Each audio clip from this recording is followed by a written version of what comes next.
cita-citakan. Ya Allah, kami meyakini bahwa Bapak Prabowo Subianto sudah merencanakan akan memberikan beberapa posisi bagi kader-kader terbaik Partai Amanat Nasional di kabinet mendatang. Sebagai insan yang beriman, tentu hal itu sangat kami syukuri. Namun demikian, kami tentu akan lebih berterima kasih dan bersyukur lagi andai kata amanah yang diberikan kepada kami bisa lebih banyak dari apa yang kami perkirakan selama ini. Karena kami yakin ya Allah, wis ndonga, sing ndonga pejabat, sing ndonga wong gedean, disoting, diupload neng sosial media, jebule dongane njaluk jabatan. Gila jabatan ternyata. Orang gila jabatan kok bawa-bawa Gusti Allah. Astagfirullahaladzim. Ngono kuwi mbok wis ora usah dikeluar-keluarke ning media, ora usah disyuting, ora usah dipublis. Ngisi sini Pak De Anda itu seorang pejabat. Harusnya doanya bukan seperti ini. Saya memang orang muslim dan belum istilahnya tahu soal agama betul, tapi minimal malu Pak, punya urat malu. Kalau doa itu nggak seperti ini. Doa kok minta jabatan, minta kursi, bawa-bawa Gusti Allah. Aduh Yung, Gusti Allah nek ngrungokke omonganmu Pak. Lagian Pak, doanya tadi itu apa? Bacaan ayat Al-Qur'annya apa? Dalilnya apa? Kok tahu-tahu doane kaya ngene? Aduh. Aku dadi wong Islam mesin, Pak.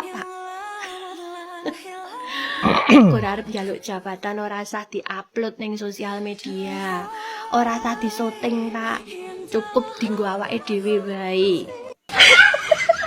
Ternyata benar ya. Kalau penyakit gila itu ada 44 macam.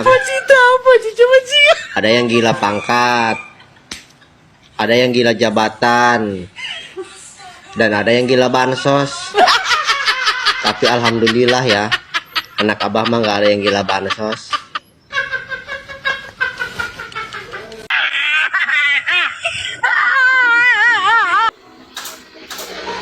Apakah yang di atas itu tahu tangisan ibu ini? Harga jagung, harga gabah anjlok. Padahal di pasarannya naik. Itulah jeritan petani.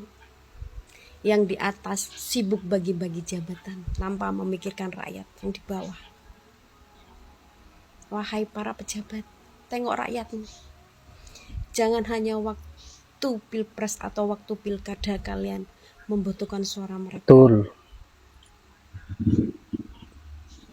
Tangis mereka tuh sampai nyanyat di hati, kamu tahu nggak? Mana hati nurani kalian? Menteri Perdagangan juga mana? Sibuk ya, sibuk doa minta jabatan. Semoga Partai PAN mendapat jabatan yang paling banyak. Gimana Pak Zulkifli Hasan? Ini tugas Anda sebagai Menteri Perdagangan. Gimana tanggung jawabnya pada rakyat? Bapak Presiden yang terhormat, jangan sibuk ngurusin keluarganya Pak. Urusin rakyat juga yang di bawah Pak ya. Kalau pemimpin maling dan korupsi, semua anak buahnya akan lebih maling dan lebih korupsi. Kalau kita putar balikan statement ini gimana ya? Kan dikatakan kalau pemimpin itu maling korupsi, maka otomatis anak buahnya makin korupsi, makin maling. Tapi selama ini, kalau banyak anak buah itu maling dan korupsi dan terbukti oleh KPK dan ditangkap, ratusan triliun, ribuan triliun yang sudah jadi bukti, bagaimana tentang keadaan pemimpin tersebut? Apakah ini merupakan sindiran? Apakah ini adalah suatu fata morgana atau sesuatu yang terjadi di negara lain, bukan di negara Wakanda? Itu aja sih. Saya rasa sih, saya nggak ngerti sih kalau kita ngomong itu kan kita harus jelas arahnya itu kemana. Dan dikatakan bahwa Kita ini didukung sama banyak presiden. Ke-1, ke-2, ke-3, 4, ke-5, semua presiden mendukung kita. Saya didukung sama presiden. Kalau saya sih nggak bakal mau didukung sama presiden manapun. Ya tentu saya bukan presiden, saya rakyat jelata. Bule WN yang nggak jelas. Tapi saya di posisi itu saya pasti mau didukung pertama oleh rakyat, dan kedua oleh Tuhan. Dan kebenaran itu aja. Gue mau didukung sama presiden, sama raja luar negeri, sama Donald Trump, sama Putin. Kalau rakyat saya nggak dukung saya, kalau Tuhan nggak dukung saya, dan kalau kebenaran tidak berpihak kepada saya adalah orang paling gagal di dunia ini. Itu saya. Sorry ya, mungkin ini adalah suatu ceramah untuk diri saya sendiri, supaya saya semakin bijaksana. Terima kasih. Paling aneh di dunia ini, naik gaji 4%, dipotong upah 25%. Sekarang gini aja deh, menteri aja potong upahnya, mau nggak? Menteri aja nggak mau dipotong upahnya, paksa buruh disuruh potong upahnya. Kami rakyat bayar pajak, Anda melarang kami untuk press release di sini. Nah kan, gue bilang juga gitu, belum apa-apa aja udah kayak gitu. Kredibilitas pejabat di Konoha nih, kayak si AHY nih, tadinya rival, terus tiba-tiba gabung pemerintahan koalisi, terus mau diwawancara investigasi, tiba-tiba kabur. Kalau nggak kabur ya paling ujung-ujungnya kalaupun ketemu pers juga ngasih kesaksian palsu. Pantesan di Konoha ini negaranya nggak bakal maju, uang rakyat dipakai buat pejabat semena-mena gitu ya. Dan ketika ditanya ke publik ini buat apa aja, katanya datanya nggak bisa dibuka. Nah kayak gitu tuh. Yap, itulah komentar dari para netizen, mulai dari doa yang dilayangkan oleh petinggi Partai PAN maupun pidato Pak Prabowo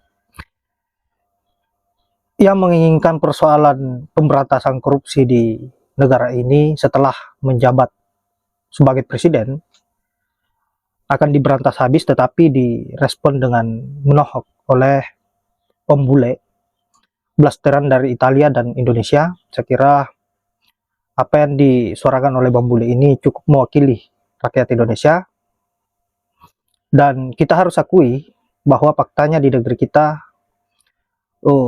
dikuasai oleh para petinggi partai yang hanya berpikir persoalan kekuasaan dan bagaimana agar bisa memperkaya dirinya, dan tidak pernah berpikir bagaimana agar bisa mensejahterakan rakyat. Dan ini yang harus diketahui oleh para pendukung 02 maupun penjilat Pak Jokowi, bahwa kalian telah dimanfaatkan, suara kalian tidak pernah dihargai sama sekali, karena mereka hanya berpikir untuk dirinya, untuk keluarganya, agar bisa hidup lebih mewah, glamor, dan semakin kaya tentunya. Kita lihat sendiri di video awal tadi, di mana ada petinggi dari PAN, bukannya mendoakan negara ini agar bisa menjadi negara yang maju dan terhindar dari inflasi seperti yang terjadi saat ini, bahwa kita sudah terancam. Perekonomian kita sangat merosot hingga mencapai 16.000 per $1. Saya kira Indonesia akan betul-betul hancur di tangan Prabowo Gibran ke depannya, karena tentu mereka ini selalu menyuarakan persoalan keberlanjutan. Apa yang menjadi kebijakan-kebijakan Pak Jokowi pasti akan diteruskan, dan saat ini kebijakan Pak Jokowi sangat mencekik rakyat Indonesia. Saya akhiri dengan ucapan wallahul muwaffiq ila aqwamit thoriq. Assalamualaikum warahmatullahi wabarakatuh.